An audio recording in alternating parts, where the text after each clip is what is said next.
Day 2 of Carolina Panthers training camp is over. Let's go ahead and recap it right here on Locked On Panthers. You are Locked On Panthers, your daily Carolina Panthers podcast. Part of the Locked On Podcast Network. Your team every day.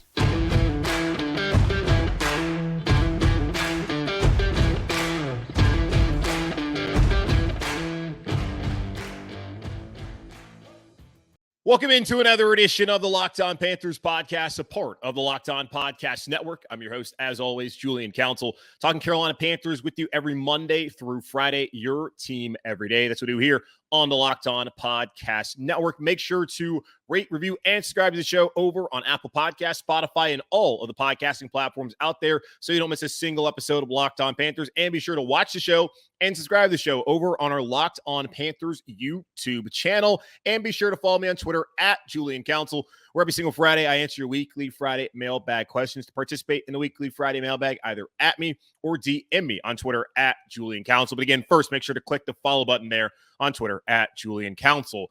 I'm not always going to do these where I do a recap of the training camp day. Like today's Thursday, I'm getting this one out there to y'all. Like I put out day one Thursday evening around 6 o'clock, and I'm going to try, or Wednesday evening around 6 o'clock. I'm going to try, if I can, during the week to have just recaps of the full show like I did yesterday. And then the days where I have another plan, like I usually record the day before, just kind of take you guys behind what happens here. Like Thursday afternoon, I record weekly Friday mailbag.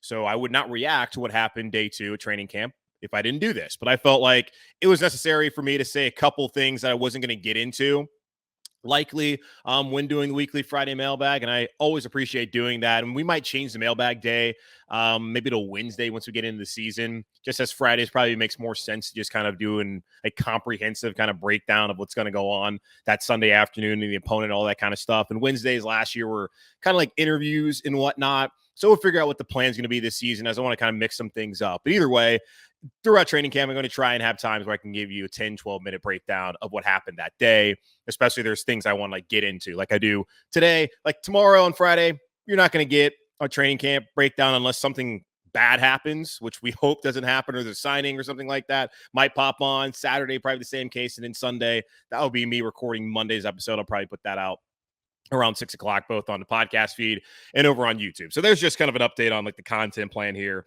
as the Panthers are continue to ramp up to the 2022 season. And eventually they'll have some games here in the preseason. But the focus, as we know, is on the quarterback competition between Baker Mayfield and Sam Darnold.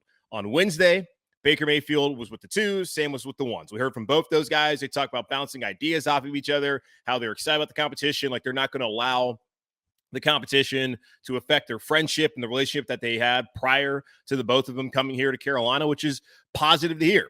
There was some good and some bad. Baker getting picked off yesterday. Sam probably should have been picked off, but wasn't. And Baker wanted some throws back. Sam, just trying to get back in the rhythm of things. And it was day 1. And that's where I kind of want to start off here.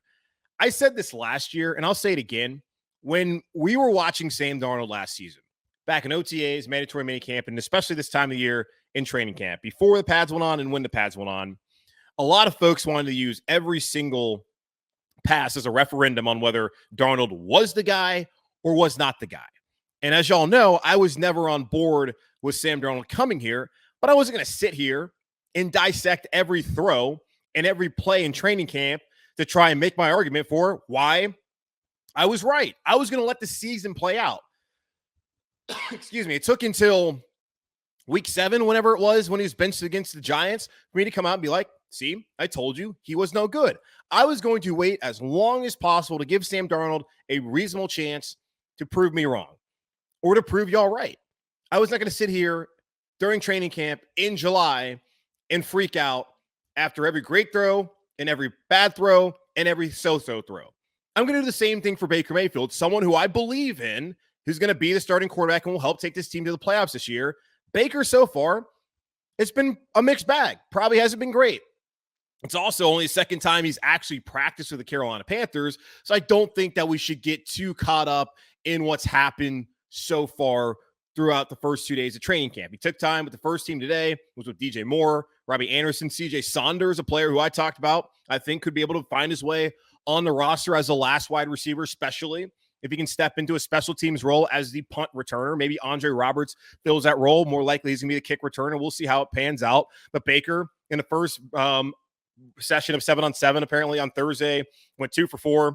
Had 2 near interceptions. Both passes should have been picked off by Dante Jackson, who we'll talk about a little bit more here later. There's miscommunication between him and Robbie on the back shoulder, and that just comes down to timing. Robbie was not there last weekend when we saw the video of all the Panthers skill players, the tight ends, the wide receivers, and the running backs out at some park in Charlotte. And you're seeing how that now is delaying the continuity that Baker can have with him. And over time, they'll grow with that, and we'll see how it develops. Now, the next session, once they went to the red zone, Baker had 3 red zone touchdowns, 2 to DJ Moore, 1 to Rashaan Higgins, and he already has that connection back with his time in Cleveland. They had another session of 7-on-7 where incomplete post route to DJ Moore, great coverage by CJ Henderson, and that's good to hear that CJ Henderson went out, is kind of making some plays out there, and Dante's made plays. So Keith Taylor on Wednesday had the interception of Baker Mayfield, and that's important considering the health of Jaycee Horn, which might be a thing. Not quite sure just yet, but in a way it feels like a thing. And CJ Saunders playing really well in the slot, and then Baker back in the red zone again. 2 touchdowns, 1 to DJ, and then 1 to Rashaan Higgins, and ended the session with a throw trying to get Dante Jackson more broken up against Robbie Anderson. So Dante Jackson coming out and playing well. Matt Rhule talked to the media afterwards and just talked about how it's day 2, guys. We're not making any decisions right now. We're going to continue to split reps 50-50. They would like to on Saturday when they have the back together Saturday, the NFL is doing. It's going to be like 13 hours of coverage or whatever on NFL Network. But every team's going to be out there on the training camp practice field, working out. It's going to be fans in Gibbs Stadium. Always a fun time of the year. If you're a Panthers fan, obviously you were listening to this show, so you're a Panthers fan, I would assume. But if you're someone who lives in the area and in Carolinas, certainly go out there, make your way. Take your family, take your friends, whoever, down to Spartanburg on Saturday to go take that in, as apparently they want to get Sam out there with the ones, Baker out there with the ones, and even maybe PJ and, of course, Matt Corral with the ones. And I didn't think it's reasonable to kind of be a little bit concerned so far at just the reps that Matt Corral is getting. I think so in the season, once this battle plays out, that will be more telling of how many 2 reps does he get. I mean, how many reps does he get with the second team? Because I don't see him getting them with the first team really that much during training camp or once we get into the season, whenever this whole quarterback battle shakes out. So Matt Rhule says they're going to continue with the plan. They want to mix things up as far as they might not do just one day where it's Baker with the ones and one day where it's Sam with the ones. They might try to mix things up. And his logic on Wednesday was that they wanted him to, he wanted the quarterbacks to be with the same receivers for that entire day, just so they could build that rapport. But I don't know if that's necessarily going to help things, especially when you look at Baker and Robbie apparently aren't on the same page after 2 days, which again, only after 2 days. So nothing to really get all that freaked out about so far when it comes to the quarterback battle, but just want to give a quick update on that. Let me get a quick ad read in here. BetOnline is the fastest and the easiest way to check in on all your betting needs. Find all your favorite sports and events at the #1 online source for odds, lines, and games. Find reviews and news of every league, including Major League Baseball, the NFL, NBA, NHL, combat sports, esports, and even golf, the Live Tour. Back again to, I think, is it today? Maybe it's tomorrow. Either way, BetOnline continues to be the top online source for all your sports wagering information, from live in-game betting, scores, and podcasts. They have you covered. Head to BetOnline today and use your mobile device to learn more about the action happening today. BetOnline, where the game starts. And quick pause so I can do that for editing purposes for people listening to the podcast. All right. One thing I didn't want to address outside of just telling people let's not freak out too early about what's going on with the quarterbacks. That's just a PSA I want to put out there for all the folks who are maybe concerned about Baker. Because I already saw Chris McClain, Mac, over on WFNZ. I saw someone tweeting at him saying hey, I told you that Sam is so much better than Baker Mayfield. It's like, guys, calm down. And they're both going to throw interceptions. If we've seen anything through the first 4 years of a career, we know they're both going to make mistakes. Baker's been able to mitigate those mistakes by throwing touchdowns, while Sam hasn't done that. But either way, they both need to take care of the football, but just be prepared for a quarterback who's going to throw 10-plus interceptions this upcoming season. You don't love it, but you can live with it if that quarterback is at least moving the ball down the field and putting the ball in the end zone. So we'll see what happens with that. We were talking about what the Panthers might do with that roster spot that opened up with Rashaan Melvin. retiring on Wednesday? Would it be an edge rusher? Would it be a defensive tackle? Would it be a corner? Namely, would it be Danny Shelton, who came in for a visit on Monday? Would it be Carlos Dunlap, who visited back during mandatory minicamp? And Scott Fitterer told us that they're still having ongoing conversation about that, just trying to figure out the details of the money. Well, Carlos Dunlap's not coming, y'all. He's going to Kansas City to play with the Chiefs. And do you blame him? I mean, Kansas City with Patrick Mahomes, Travis Kelce, that team that's host the AFC title game 4 years in a row. I can see where a guy who's later on in his career, pretty long tooth, would want to go out there and play with Kansas City and try and chase a Super Bowl, even though they have a ton of receiver questions this year and not really something we're all that concerned about. But we'll see how things pan out with the Chiefs. But Carlos Dunlap is off the board. 1-year deal worth $8 million. I don't know if Carolina wanted to give him that. They have the cap space to do it. So just didn't come to terms. I think it's more so he wanted to go to Kansas City than come to Carolina, a team that is trying to figure out whether it's Sam Darnold or Baker Mayfield, maybe even Matt Corral, but he's clearly not a part of this quarterback competition as of right now, to see who's going to be the starting quarterback this year and where this franchise can go in a year where Matt Rhule has to win or get out of town. So with Dunlap gone, that still leaves the one box I needed the Panthers to check this offseason unchecked. And that is to find a veteran edge rusher. And they have not done that. They have not really found a replacement for Hassan Reddick. Of course, Frankie Louvu, who we heard from on Wednesday, will be out there as the projected starter at that position, and he's expected to start. But will he give the same kind of production? Brian Burns spoke to the media on Thursday and was talking about how he's really taking some of these younger guys under his wing, and even Frankie, his second year here in Carolina. And Shaq Thompson has been someone who's really encouraged him to step into more of that leadership role, with Shaq sidelined through the entirety of training camp with the hope that he'll be ready to go week 1 at Bank of America Stadium down there, as I'm here from home in my home in Charlotte, when they play the Browns, which is a good thing to hear. That Brian Burns, Jeremy Chin, Dante Jackson, who also was making plays flying around, talking about the defensive mentality, and he's stepping up in that cornerback room. Like, those are guys that need to step up and be leaders in the absence of Shaq and, of course, with Jaycee Horn right now on the PUP list. So I don't know what they're going to do as far as defensive end. I have gotten questions for the mailbag, which I've not recorded yet, obviously, about Dee Ford, who was cut by the Chiefs, I believe, last night on Wednesday. Now, the only thing I'll say about Dee Ford, though, is, as I have this written down, 3 years in San Francisco. He had a 5-year, $85 million deal. Remember, he cost the 49ers chance of the Super Bowl. Oh, no, it was not the 49ers. It was the Chiefs a chance to go to the Super Bowl against New England a couple years ago because he jumped offside. That's what a lot of people remember him as. Once he got to San Francisco, didn't have much of an impact. Only played 378 regular season games. Only played 378 regular season snaps across 18 regular season games. 3 years in San Francisco, 378 snaps, 18 games played. Injuries were a problem. Do you take a flyer on a guy like that? Sure, I guess. But if he's banged up, what's the point? And he clearly must not be healthy at this point in time. San Francisco's deciding this late in the game to be like, yeah, we're good. Because typically this something would have happened pre-June 1st or right after June 1st, or at least a designation would happen at some point in time. So I don't know how on board I am with Dee Ford. Now, of course, I'll get into it more once we get into the weekly Friday mailbag here on Friday's show of Locked On Panthers. So Dunlap off the board, Dee Ford, certainly a possibility. Matt Rhule was even asked about, are they worried about their options dwindling? I think it was Ellis Williams who asked him that question, and he said it's more of a Scott thing to figure out. And I trust Scott. I'm sure a lot of y'all trust Scott Fitterer. I think he'll go out there and find somebody. He's already said that we're probably going to add somebody, defensive tackle or defensive end. Like, we want to add to that group, and it's easy. You just cut 2 guys who you don't see having a future here and then add 2 more in there. So Dunlap won't be that guy. Maybe it'll be Dee Ford. As far as the other position group that is of minor concern right now, I don't think the alarm bells should be rung so far, like I said to y'all yesterday, but the Dante thing, man, it almost feels like a thing.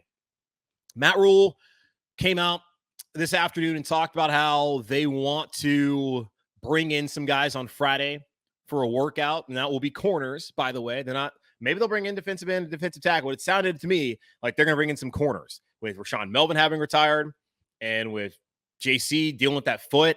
And again, I'm not a medical professional, clearly, because I'm doing this podcast talking about football. So if I was, I wouldn't be doing this.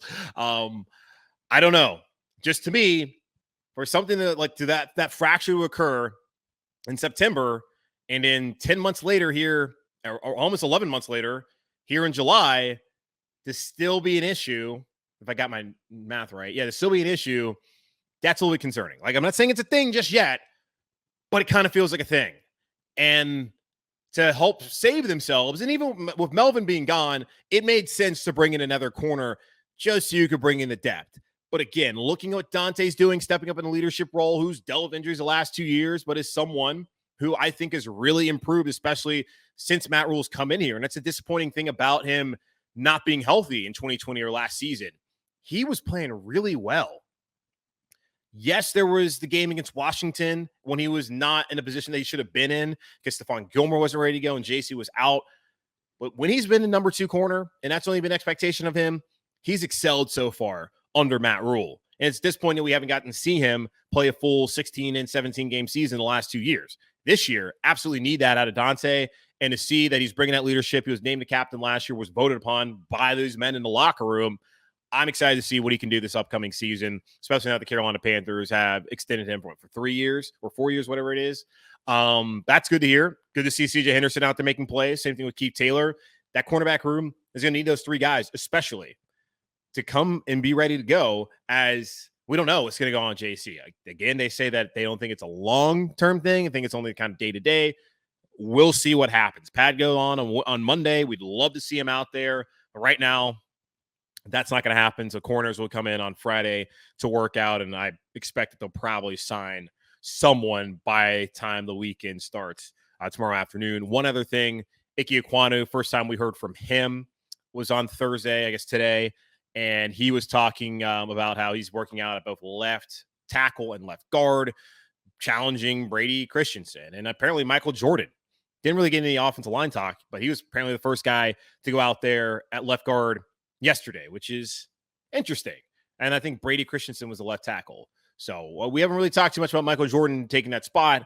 I still think that the best 5 is going to turn out to be Ickey, Brady, Bradley, Austin Corbett, and of course Taylor Moton there at right tackle. But it's very clear that they think they have a lot of depth on the offensive line, and Cats are going to have to go out there and earn jobs this year. It's not, we know that Moton's going to have his job. Austin Corbett, they didn't bring him in here not to start. But everybody else, Bradley Bozeman, who's not getting paid a ton, Pat Elflein, Cam Irving, Ike Ekwonu, Brady Christensen, Michael Jordan, Dennis Daly, Deontay Brown, Cade Mays, those guys, I think 7 or 8 of them, however many I just named, all those dudes are fighting to be the other 3 starters on the offensive line. There's been such a lack of competition here over the last couple of years, and that absolutely needed to change. And I'm glad to see that Scott Fitterer has gone out there and has rebuilt that group and added a bunch of guys who have experience starting and guys who are ready to go and trying to take a spot. So happy to see that. All right, that's going to wrap up this edition of the Locked On Panthers podcast, a part of the Locked On Podcast Network, hosted by yours truly, Julian Council. Again, guys, make sure to watch the show and subscribe to the show over on our Locked On Panthers YouTube channel. And check us out over on Spotify, Apple Podcasts, and wherever you listen to your podcasts, and all the podcasts, part of the Locked On Podcast Network. Rate, review, and subscribe there. And be sure to follow me on Twitter at Julian Council, where every single Friday I answer weekly Friday mailbag questions. Participate either at me at Julian Council or DM me over on Twitter at Julian Council. Until Friday, take care, be safe. As always, keep pounding, and I will talk to you then.